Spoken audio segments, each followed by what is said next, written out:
for most of this tournament, the Koreans have been thumbing down this because they don't really play this map. Right. But it looks like Losira is good to go. So, you know, Losira, you know, one of the new and upcoming Zergs. Obviously, he's on the same team as Nested. If you don't know who Nested is, it's time to stop nubbing it up. Also, if you're interested in seeing anything more of Artosis and me in the future, go to gomtv.net. Watch us at the GSL, the Global Starcraft League in Seoul, Korea. Anybody out there watching the GSL? I think that's a yes, Tasteless. I think that's a yes. That's for yes. So, it's a 3-player map. That means you have a 50% chance of finding your opponent right off the bat when you scout him. In this case, Naniwa scouts in the wrong direction, as does Losira. Just bad luck there for both of them. You know, I'm super psyched to see what these guys actually choose as their build orders. Right. Will Naniwa open with a 3-gateway expansion? It's a very safe build, but Losira has been playing excellently against it recently with a lot of Roach Zergling aggression. Yeah, you got that right, Artosis. You know, Naniwa, he's very interesting to watch as a protoss player. He's definitely one of my favorites to watch. Well, definitely somebody worth studying. He approaches the game from a very unique angle, and you know, it's a little bit harder to define. A little bit like Kiwikaki, you know, or White Raw, where you know they definitely have their own way of approaching the game. Now, remember, Losira, generally speaking, only trains with Koreans. Yeah, that's certainly true. Now, the Korean pro gaming scene can be a bit insular at times, so occasionally when Koreans encounter high-level foreign players, they're a bit caught off guard by what kind of strategy they're going to employ. They're oftentimes seeing stuff they're not normally used to.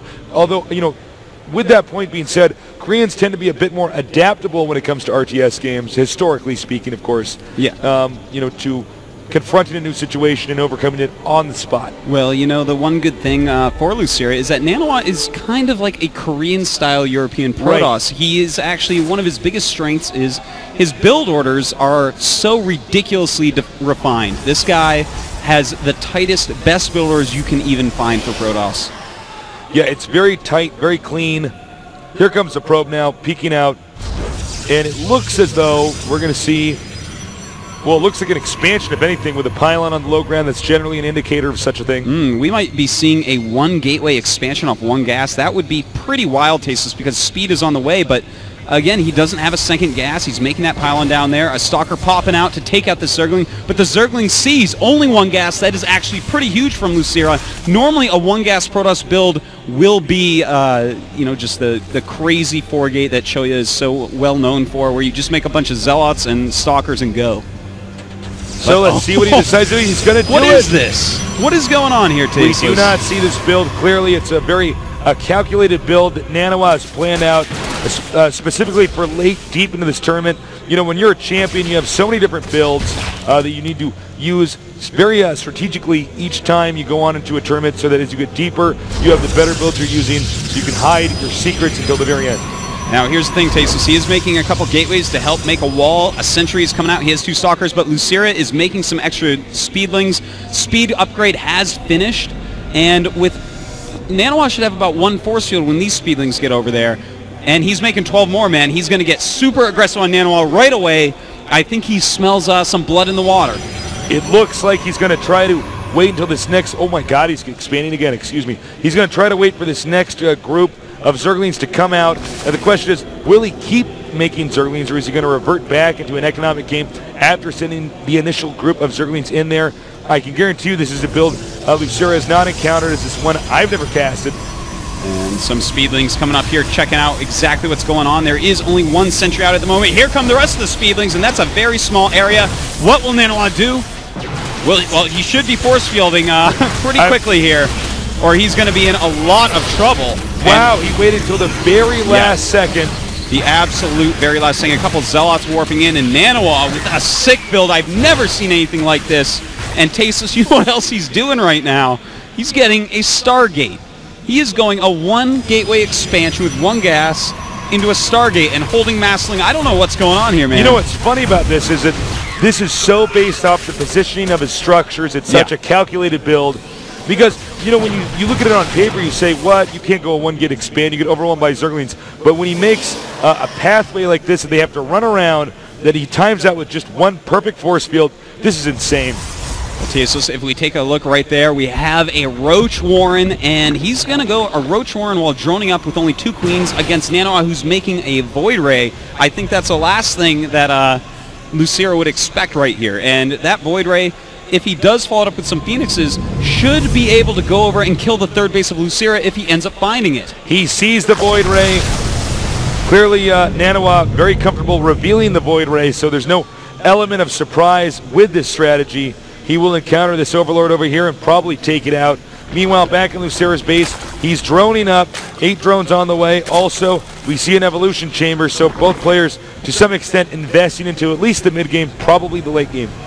Quite right, Tasteless. Now this Void Ray should be able to take out that Overlord quite easily, and that will not quite supply cap Losira. He's very good at keeping up with those Overlords. He is starting to make some Spore Crawlers around to defend all this, and I gotta tell you, man, this build order, I am actually getting nerd chill after nerd chill because it is just so tight, so awesome. He truly has the best build orders I've ever seen.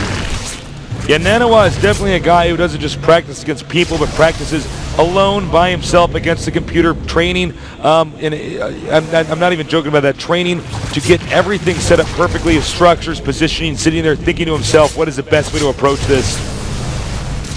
Quite true, Tasteless, and that Queen microing back and forth. He's got to be careful with it, doesn't want to get it lifted up. More Phoenixes on the way, getting that +1 attack as well, just upping his probe count and working on his economy. Losira is up in supply just a little bit, 79 to 62, but not a huge deal right now. The Overlord will be taken out here. Now, when you use Phoenixes and Void Rays together, it makes the Queen much less effective as an attacking unit here. The Queen, if you pick up, okay, we were about to see it there, but the Spore Crawler was burrowed. But right now, Losira having a tough time trying to keep up. If you look at the supply difference, though, Naniwa is actually a little bit behind Losira. Losira cranking out a 10 of Overlords and prepared pretty well. Well, he is. You know, Naniwa has, well, he's going after these Queens right now, but he has invested heavily into Stargate units, which means he can't really kill Losira.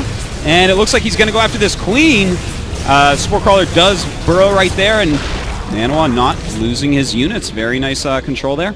Now, Tasteless, here is the interesting thing. When you see all these flying units, what you should do as Zerg is make a ton of drones, and that is what he has done. He's already up to 65 drones against 49 probes, so the economy of Losira is pretty sick as he adds some more macro hatcheries and gets his upgrades and unit production going. As you can see right now, a little bit of map control from here with Naniwa's Phoenixes, the Void Ray, but for the time being, he's just teching up. He looks like he's going to take a 3rd base, and I think this is a strategy that's sort of based off the Zerg not actually seeing it in time. I think Losira's Overlord is a little bit misplaced, not really spotting for anything here. And here he goes again, harassing this mineral line. Very nice job by Naniwa, really keeping active with these units. And look at that, a lot of drones going down. Beautiful play by Naniwa, and a little bit slow on that Spore Crawler from Losira. Suddenly, well, you know what? We just watched him kill how many drones, Tasteless, and guess how many drones he has now? He has 72, more than last time we checked. Losira is a drone-pumping machine at the moment. We do see a cannon here. Still no expansion. Naniwa's build seems to be getting a little bit off for the time being. Making a cannon this early, but staying on 2 bases a bit. You know, I don't think confusing. I don't think he could have hoped to have done better with his flying units, right, with the Phoenixes, with the Void Rays, but still, it's 139 supply to 109. Losira getting far ahead on the drone count, and then macroing up later. Now, we do have Colossus production on the way. We do have Thermal Lance on the way as well. By the way, guys, don't forget to upvote us on Reddit, not just under Starcraft, but under games as well. And please, you know, start plugging or hashtagging MLG on Twitter. Looks like Losira is going to take out the destructible rocks over here at the gold base. If he takes this gold base, that means that Naniwa has to react very quickly. He cannot allow a Zerg player